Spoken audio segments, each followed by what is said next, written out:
kita hari ini dapat berjumpa kembali dan aku ucapkan selamat atas kenaikan kalian di kelas 11. Mudah-mudahan di kelas 11 ini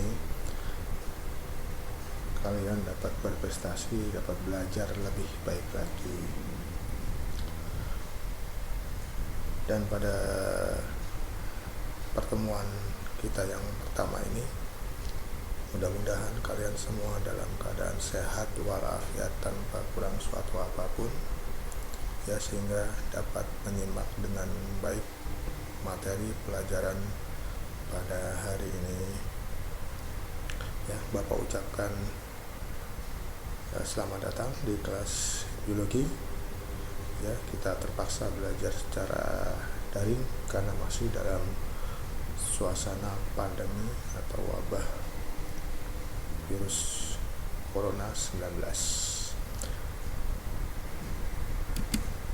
Ya, selamat datang di kelas biologi bersama saya, ya, masih seperti kelas 10, ya. Untuk pelajaran biologi akan Bapak dampingi, dan tolong materi ini disimak baik-baik. Jadi tolong materi ini simak, kemudian nanti ada tugas yang harus kalian selesaikan. Baik, materi kita yang pertama adalah tentang struktur sel. Ya, struktur sel. Jadi kita hari ini belajar tentang sebuah bangunan terkecil yang menyusun tubuh kita. Ya, berdasarkan riset, tubuh kita itu tersusun pada manusia dewasa, ya, itu tersusun tidak kurang dari 100 triliun sel, ya. Jadi struktur tubuh kita yang besar itu tersusun atas struktur yang kecil-kecil yang kurang lebih sebanyak 100 triliun sel. Ibarat bangunan, sel itu adalah batu batanya, ya. Nah, ini yang akan kita pelajari pada hari ini. Untuk kompetensi dasar yang harus kamu kuasai, pertama ada KD 3.1, KD pengetahuan. Ini kamu diharapkan bisa menjelaskan komponen kimia penyusun sel, struktur, fungsi, dan proses yang berlangsung dalam sel sebagai unit terkecil kehidupan. KD 4.1 atau KD keterampilan, ini kamu diharapkan dapat menyajikan hasil pengamatan mikroskopik struktur sel hewan dan sel tumbuhan sebagai unit terkecil kehidupan. Ya, mungkin nanti tugasnya tidak menggunakan mikroskop, tapi kamu diharapkan bisa menyajikan data hasil dari pengamatan menggunakan mikroskop, mungkin dari literasi, ya. Demikian 2 KD untuk pertemuan kita yang pertama ini. Adapun tujuan pembelajaran, kalian setelah mengikuti pembelajaran ini diharapkan mampu menjelaskan arti penting sel.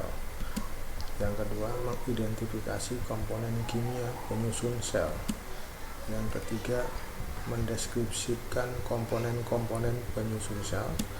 Yang keempat, membedakan sel prokariot dan eukariot. Kelima, membedakan antara sel tumbuhan dan sel hewan. Baik, kita masuk yang pertama. Sekali lagi tolong disimak baik-baik. Pertama, sejarah penemuan sel. Riset tentang sel itu diawali dari sejarah penemuan sel yang pertama kali, yaitu oleh Robert Hooke sekitar tahun 1665. Beliau menemukan mengamati sebuah sel gabus. Sel gabus itu adalah sel-sel yang sudah mati, sehingga pemahaman Robert Hooke terhadap sel pun masih sederhana, ya. Jadi beliau mengatakan bahwa sel itu sebuah ruang kosong, ya, tanpa aktivitas. Kemudian ada Felix Dujardin tahun 1835. Beliau menemukan bahwa dalam sel itu bukan ruang kosong, tapi terdapat cairan yang merupakan komponen penting sel. Kemudian ada Johannes Purkinje 1839. Beliau memberi nama cairan sel yang ditemukan oleh Felix Dujardin sebagai protoplasma. Dan Robert Brown, beliau menemukan inti sel, yang ternyata berfungsi sangat vital, yaitu mengatur seluruh aktivitas sel. Demikian sejarah penemuan sel, ilmuwan-ilmuwan yang sudah mengeksplorasi sel, sehingga kita dapat terus mempelajarinya hingga saat ini. Kemudian, mengapa sel itu penting bagi tubuh makhluk hidup? Ini ada beberapa pendapat atau teori. Yang pertama, pendapat dari Matthias Leiden dan Theodor Schwann. Beliau berdua mengatakan sel adalah sebagai unit struktural terkecil kehidupan. Jadi menurut beliau, sel itu penting karena sel merupakan unit struktural terkecil. Arti struktural itu adalah penyusun tubuh. Di sel adalah penyusun tubuh terkecil makhluk hidup. Kemudian ada Max Schulz. Beliau mengatakan bahwa sel sebagai unit fungsional terkecil dari makhluk hidup. Unit fungsional itu artinya bahwa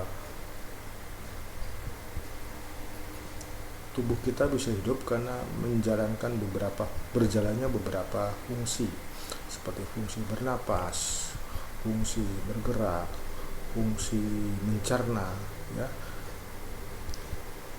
fungsi pertahanan, dan sebagainya.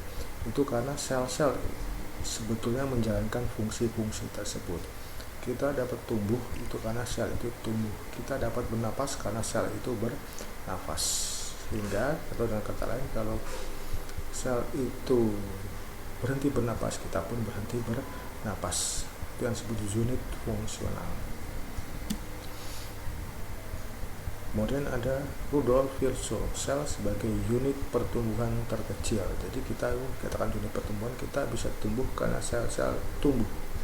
Atau kata Rudolf Virchow itu mengatakan omnis cellula e cellula.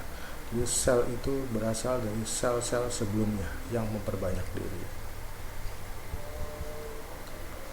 Sampai sini mudah-mudahan bisa dipahami ya. Baik, kita lanjut kepada komponen kimiawi sel. Sel itu di dalamnya ada apa saja sih, Jadi di dalam sel itu dapat dibedakan menjadi dua bahan penyusun kimiawi sel, yaitu ada bahan anorganik dan bahan organik. Bahan anorganik itu ada air, penyusun ini bagian terbesar dari tubuh hidup, air sekitar mungkin 70-80%. Kemudian ada garam mineral, kemudian ada gas-gas, itu anorganik, air, garam mineral, bisa ada zat besi, magnesium, mangan, dan sebagainya. Dan kemudian gas-gas yang terlarut di dalam cairan tubuh kita. Kemudian senyawa organik itu antara lain adalah protein, karbohidrat, lipid, dan asam nukleat. Lipid itu lemak, asam nukleat itu tidak lain adalah DNA dan RNA. Itu komponen kimia yang terdapat pada sel tubuh kita. Kemudian kita masuk kepada struktur. Kita pelajari struktur sel. Struktur sel, kalau untuk bangunan utama sel tubuh kita itu terdiri dari 3 bagian. Yang pertama ada membran sel, Secara umum ini adalah bagian terluar dari sel, walaupun nanti pada tumbuhan di sebelah luar membran itu ada dinding. Tapi kalau secara umum sel bagian terluarnya dibungkus oleh membran plasma. Kemudian di bagian dalam membran plasma ada cairan sel yang disebut protoplasma atau sitoplasma.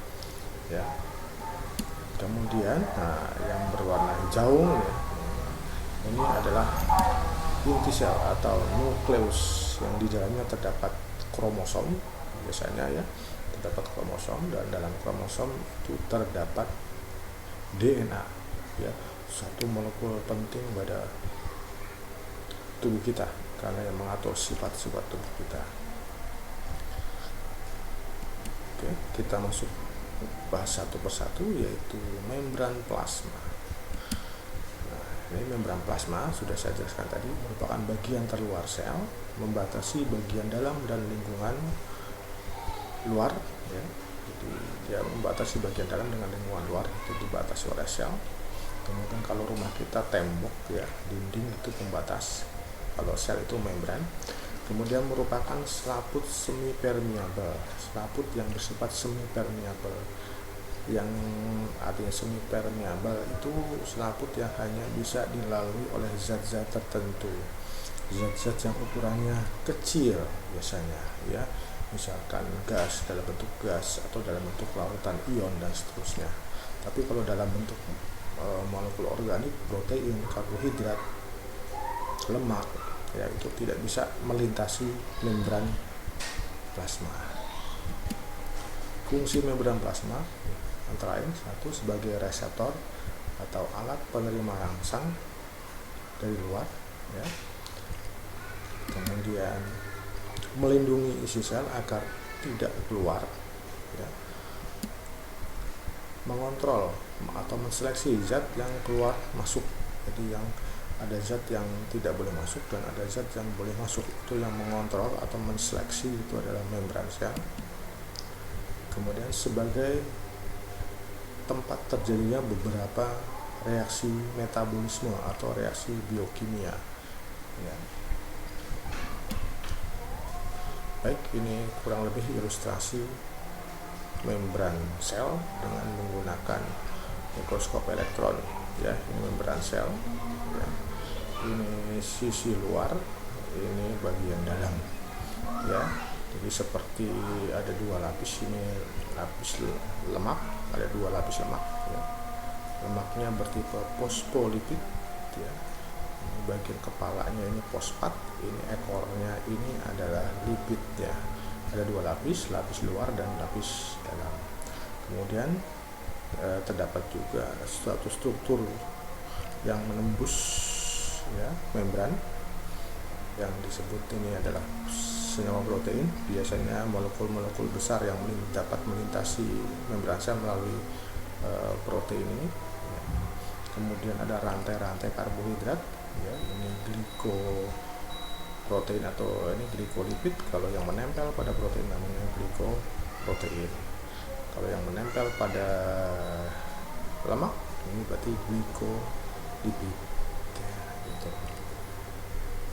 Itu kurang lebih struktur membran sel.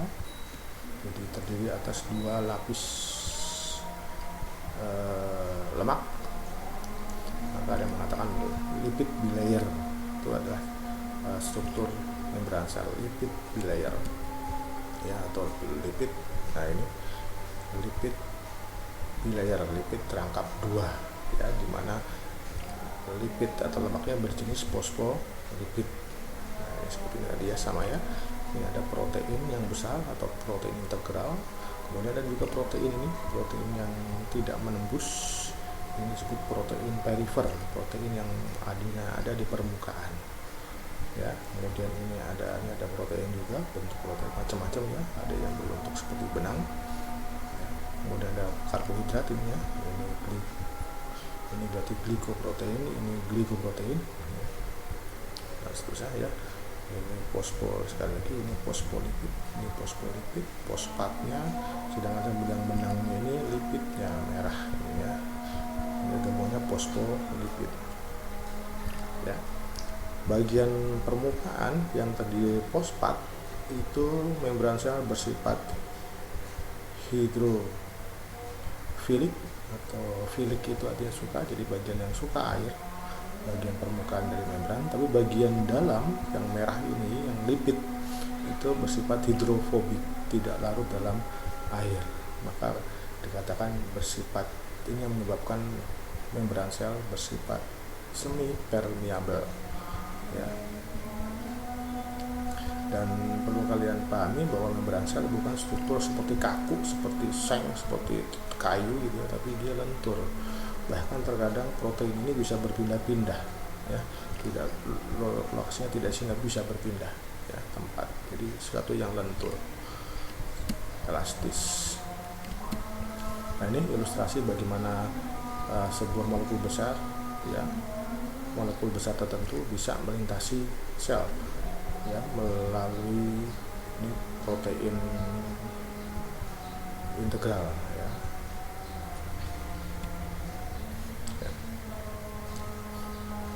Terus ini mudah-mudahan bisa dipahami dan masih dapat mengikuti dengan baik. Kita lanjut ya, kita masuk ke sitoplasma. Sitoplasma atau cairan sel ya, yang di sebelah dalam dari membran plasma tadi. Sitoplasma ini merupakan materi pengisi inti dan selaput plasma. Jadi cairan atau sitoplasma ini pengisi inti ya, jadi nukleus juga berisi ini dan selaput plasma. Sitoplasma dalam inti disebut nukleoplasma. Jadi dalam inti sel itu juga terdapat dalam nukleus juga terdapat cairan yang bernama nukleoplasma. Dan komponen utamanya adalah sitosol. Jadi sitosol itu bagian cairan dari sitoplasma disebut sitosol, komponen utamanya. Kemudian selain sitosol, dalam sitoplasma juga mengandung substansi yang bervariasi yang nanti disebut dengan beberapa jenis organel yang fungsinya berbeda-beda. Ya, nah ini tempat terdapatnya organel. Ini substansi lain selain sitosol yang terdapat dalam sitoplasma. Kemudian inti sel ini adalah bagian terpenting pengendali kegiatan sel. Diameternya kurang lebih 10 nanometer ya, terletak di tengah. Sel umumnya terletak di tengah walaupun tidak selalu. Kemudian umumnya hanya satu, tetapi ada juga yang memiliki dua, misalkan pada protozoa paramecium ya, waktu kamu kelas 10 pernah menggambar atau mengamati paramecium berinti dua, ada makronukleus, ada mikronukleus. Ini kurang lebih inti sel makhluk hidup ya, seperti ini. Ada cairan nukleoplasmanya bagian dalam, kemudian ternyata ada pori-porinya, nuclear pores, ini ada pori-porinya, berpori-pori ya. Kemudian nanti di bagian permukaan itu nanti ada organel yang berhubungan dengan inti sel yang namanya reticulum endoplasma ya. Oke, kita masuk ke organel sel. Tadi saya jelaskan bahwa dalam sitoplasma selain ada cairan juga ada struktur khas ya, yang fungsinya tertentu dan sangat penting bagi sel tersebut. Organel sel ya, tolong nanti disimak, bentuknya khas dan fungsinya juga khas ya. Dalam sitoplasma terdapat banyak organel sel dengan bentuk dan fungsi yang khas ya. Nah, ini jenis organel yang harus kalian kenal. Ada reticulum endoplasma, ada ribosom, lisosom, badan Golgi, mitokondria, vakuola, masih ada lagi plastida, centriole, ada microbodies atau badan mikro, ada mikrotubulus, mikrofilamen, dan dinding sel. Nah, ini ada banyak organel sel yang atau bagian-bagian sel yang harus kalian pahami struktur dan fungsinya. Adapun untuk reticulum endoplasma yang pertama ini tersusun oleh membran yang berbentuk seperti jala ya, atau seperti anyaman ya. Reticulum endoplasma letak memusat pada bagian sitoplasma, jadi dia menghubungkan antara inti sel yang ada di pusat dengan dan bagian sampai kadang-kadang bisa menyentuh membran sel, merupakan saluran penghubung antara nukleus dengan bagian luar sel jadi menghubungkan antara nukleus dengan membran sel sebagai struktur terluar dari sel. Nah ini nukleus, yang ungu, kemudian yang berwarna merah seperti lipatan-lipatan seperti jala ini adalah retikulum endoplasma. Ini ada yang kasar, ada yang berbintik, ini retikulum kasar, rock endoplasmic reticulum, ini yang kasar. Yang kasar bintik-bintik ini adalah bintik ribosom. Kemudian ada smooth endoplasmic reticulum, ada retikulum endoplasma yang halus. Jadi ada dua jenis retikulum ya, ada yang kasar dan halus. Nah ini retikulum ada yang kasar, RE itu retikulum endoplasma. Ada retikulum kasar, ada retikulum halus ya. Kenapa disebut kasar? Karena diselubungi atau diseliputi oleh ribosom sehingga tampak seperti bintil-bintil. Kemudian RE halus itu tidak ditempeli ribosom sehingga permukaannya tampak halus. Nah ini ya tadi ya, sama saja gambarnya. Nah fungsinya pun antara yang halus dan yang kasar berbeda. Kalau yang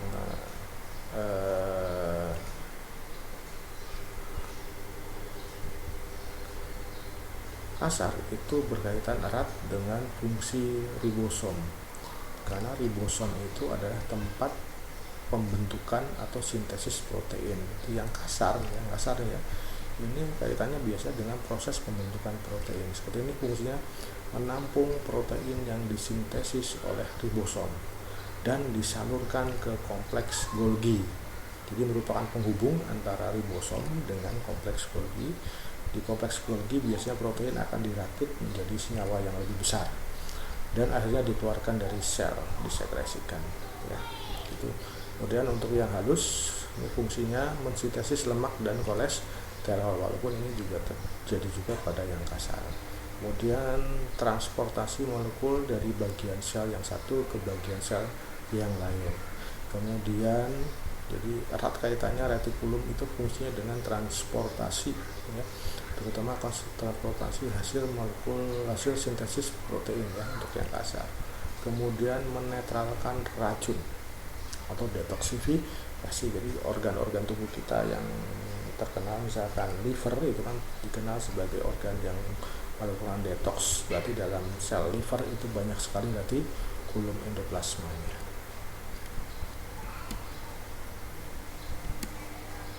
Ya ini tadi ya, ini kurang lebih bagaimana retikulum itu merupakan penghubung antara inti sel ya. Inti sel berisi DNA, nanti akan memerintahkan ribosom untuk membentuk protein tertentu. Kemudian kalau sudah terbentuk maka akan diangkut oleh retikulum, kemudian dibawa kemana? Ke ribos, nanti dibawa ke badan Golgi ya. Ini ribosom, jadi ini bagian ribosom. Kalau diperbesar ada bagian besar, ada bagian atau unit kecil ya. Jadi inti sel punya DNA yang akan memerintahkan ribosom untuk membuat protein tertentu. Setelah dibuat akan diangkut oleh retikulum menuju ke badan Golgi. Dari badan Golgi nanti protein akan dirakit menjadi senyawa organik yang lebih besar lagi. Nah kita masuk ke ribosom. Ini merupakan struktur paling kecil dalam sitoplasma, dan dia ribosom ini satu-satunya organel yang tidak punya membran ya, tidak dibungkus oleh membran. Kemudian ada yang bebas, ada yang terikat atau menempel pada retikulum. Kemudian berperanan dalam sintesis protein. Jadi ribosom tempat terjadinya sintesis protein.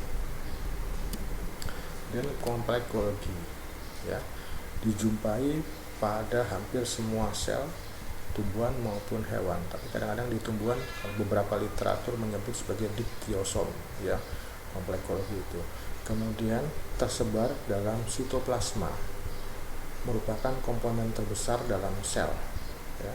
Antar badan Golgi berhubungan membentuk struktur seperti jala, kemudian berperanan dalam sekresi sel, atau sekresi kan berarti dia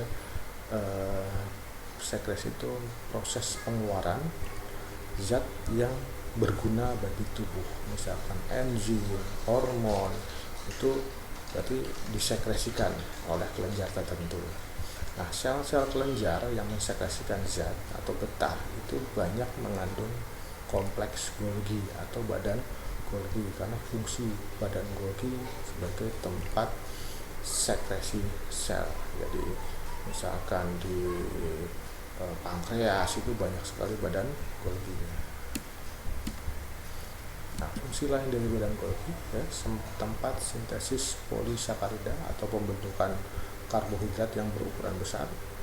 Kemudian tempat membentuk membran plasma. Jadi kalau ada sel itu bertambah banyak, berarti butuh membran plasma baru, itu yang membentuk ada badan Golgi atau kompleks Golgi.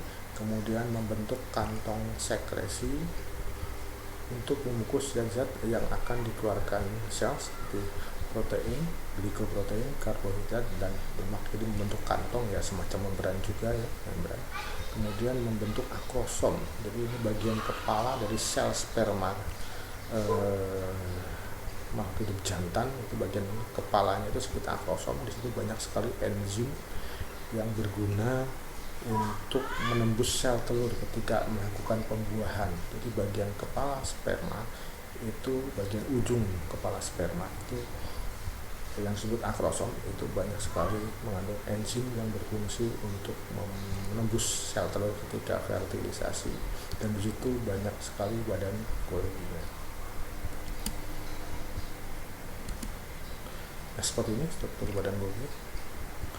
Tolong disimak ya, struktur badan Golgi seperti kantong pipih yang bertumpuk-tumpuk ya, kantong pipih yang bertumpuk-tumpuk.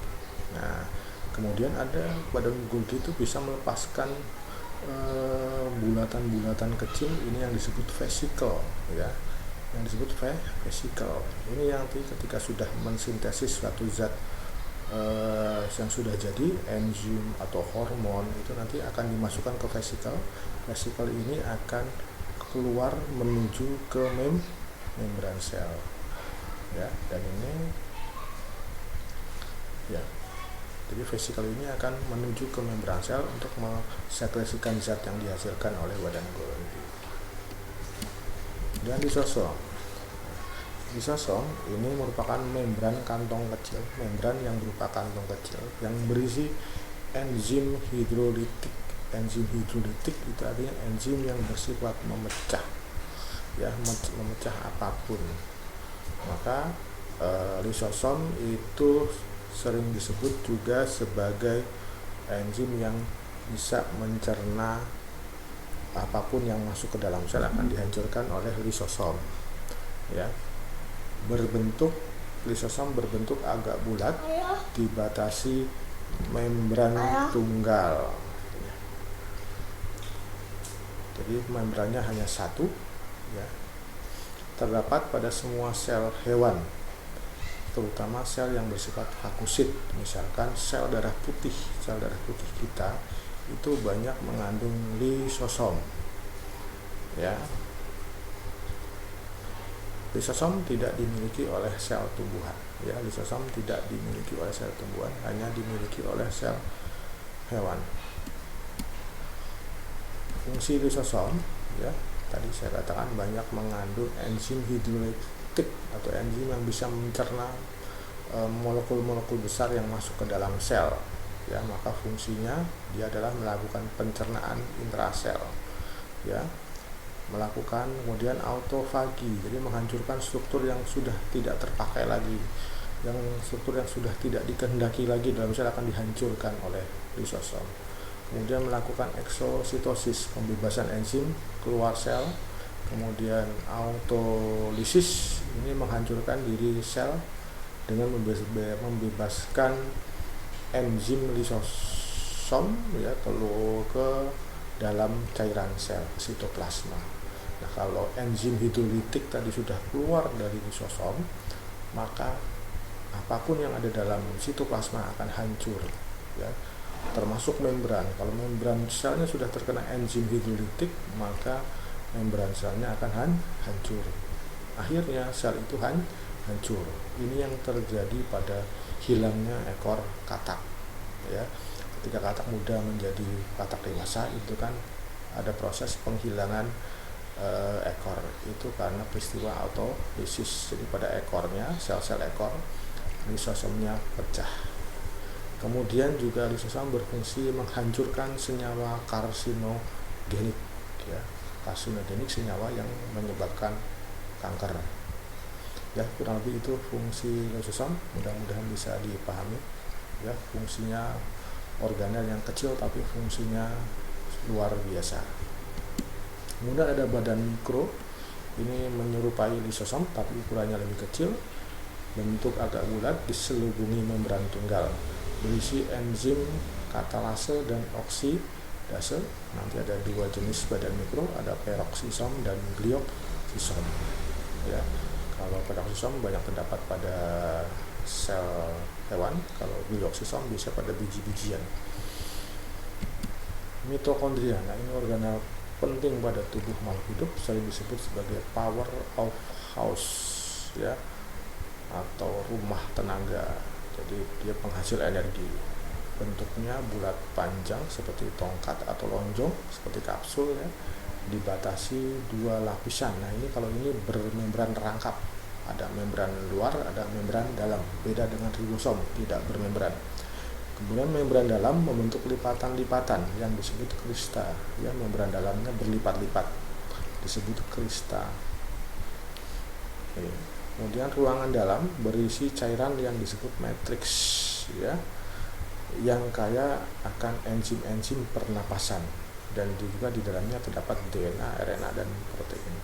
Fungsi sebagai organ respirasi. Jadi kita dapat bernapas karena sel-sel kita memiliki ini, mitokondria. Nah ini tipe mitokondria seperti kapsul ya, seperti kapsul.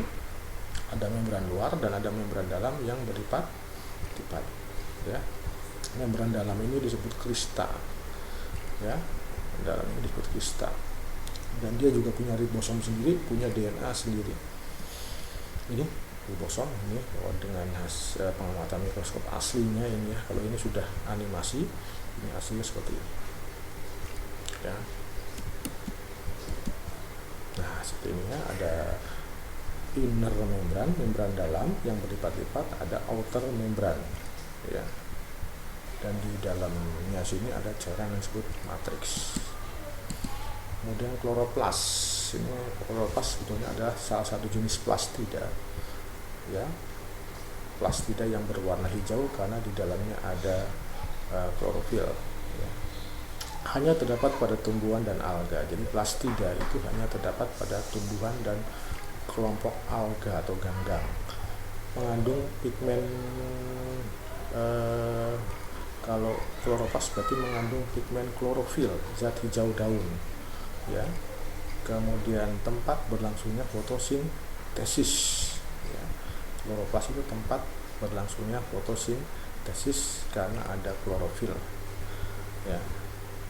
Jadi bedakan, klorofil itu adalah molekul, sedangkan kloroplas ada tempat terdapatnya. Ini kloroplas ya, ini kloroplas ya.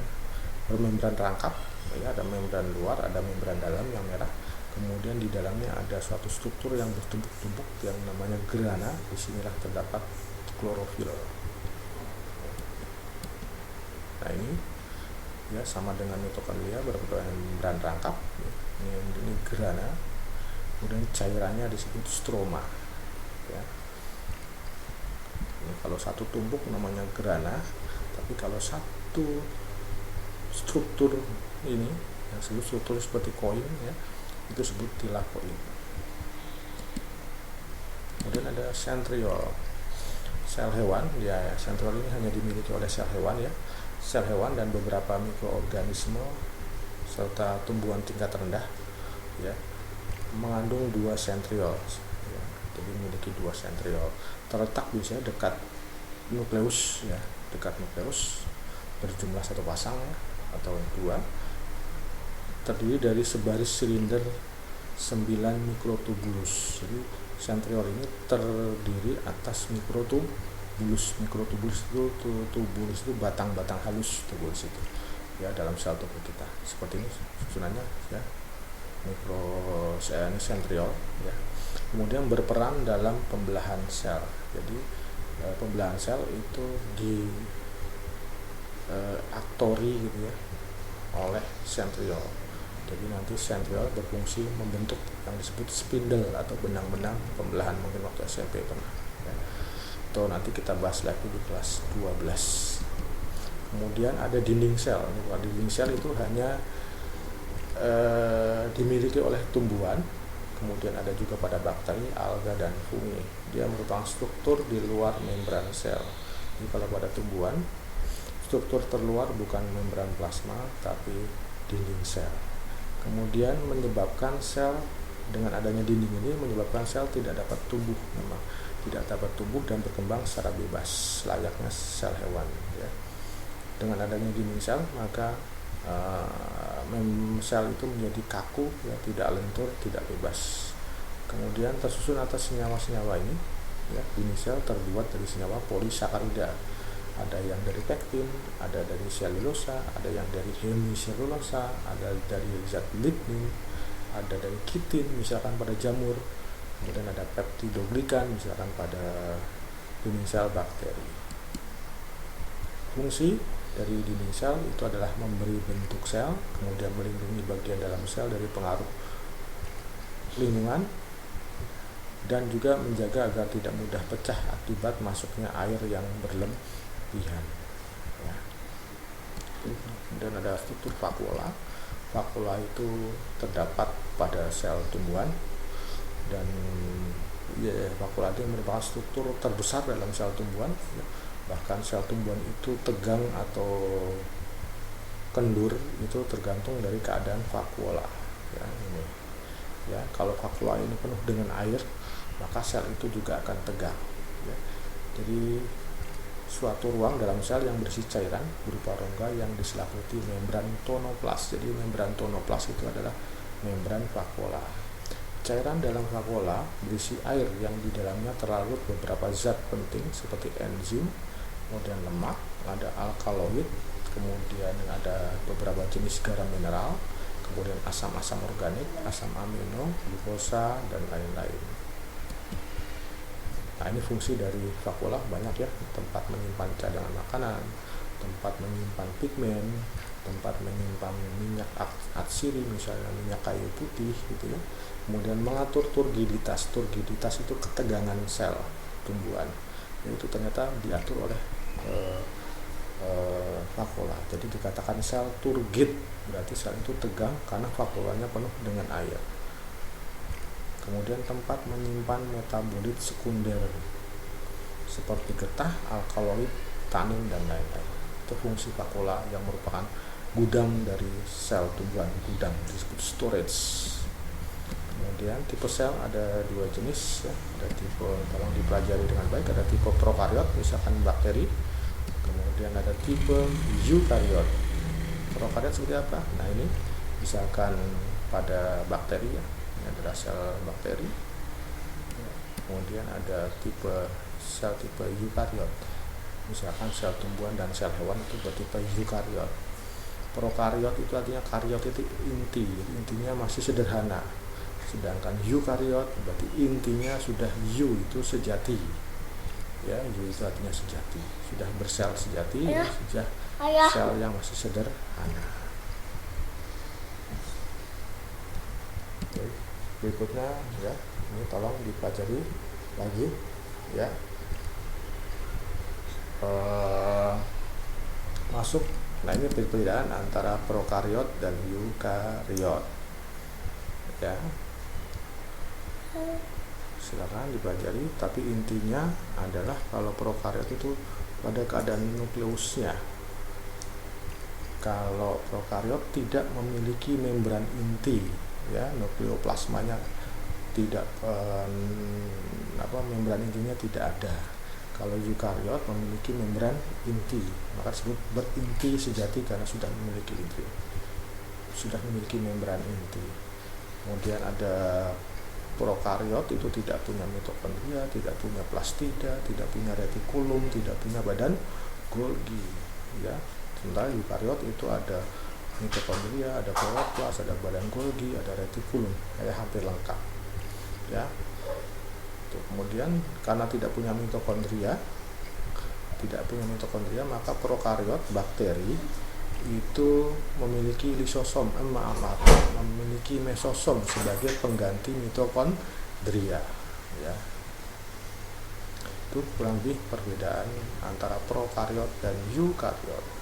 Kemudian juga pada cermati juga kromosomnya ya. Nah, kromosom kalau prokariot kromosomnya tunggal tapi panjang. Kalau eukariot kromosomnya pendek tapi banyak. Berikutnya harus kamu kuasai adalah perbedaan sel tumbuhan dan sel hewan. Ya, perbedaan sel tumbuhan dan sel hewan. Nah, ini sel tumbuhan. Ini kurang lebih ilustrasi dari sel hewan. Harus kamu bisa jelaskan nanti.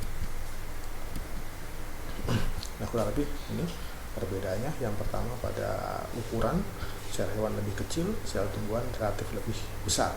Kemudian lisosom, sel hewan ada, sel tumbuhan tidak ada. Ya, maka nanti sel tumbuhan fungsi lisosom itu dijalankan oleh vakuola. Kemudian plastida, sel hewan tidak ada, sel tumbuhan ada. Ya. Kemudian dinding sel, sel hewan tidak punya, sel tumbuhan punya. Kemudian sentrosom atau sentriol, ya, sentrosom atau nama lainnya sentriol, sel hewan itu punya, sel tumbuhan tidak punya. Kemudian sel hewan bentuknya tetap, sel hewan bentuknya tidak tetap, bisa berubah-ubah karena dia tidak punya dinding sel, ya. Sedangkan sel tumbuhan itu bentuknya tetap karena ada dinding sel yang kaku. Kemudian vakuola, sel hewan tidak ada, ataupun kalau ada misalkan pada hewan tingkat rendah, pada paramecium punya vakuola, tapi biasanya ukurannya kecil, sedangkan pada sel tumbuhan punya dan ukurannya besar. Demikian ya penjelasan dari saya tentang struktur sel. Mudah-mudahan dapat diikuti dengan baik sebagai bahan salah satu saja ya, bahan referensi kalian dalam belajar. Silakan kalian baca buku lagi ya, tentu buku yang relevan yang berkaitan dengan struktur sel ya. Saya ucapkan terima kasih atas atensinya ya. Mudah-mudahan dapat ditangkap dengan baik materi hari ini. Saya akhiri. Billahi taufiq wal hidayah. Wassalamualaikum warahmatullahi wabarakatuh.